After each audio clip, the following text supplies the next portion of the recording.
Good morning sa inyong lahat dyan guys. Kape tayo guys.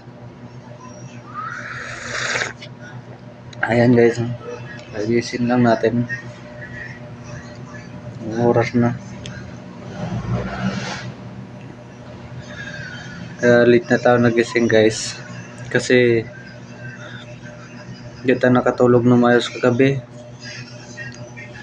Hindi alam kung bakit di ako makatulog ng maayos. Kanina lang ako nakatulog. 6 na ng umaga. Tapos na, gising na ako 11 na. Tapos ko nito magkape guys. Mag-barbecue naman ako ngayon guys. And mamaya pakita ko sa inyo guys yung gagawin kong barbecue.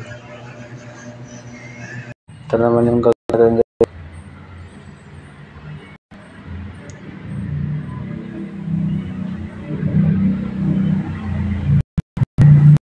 Barbecue na guys.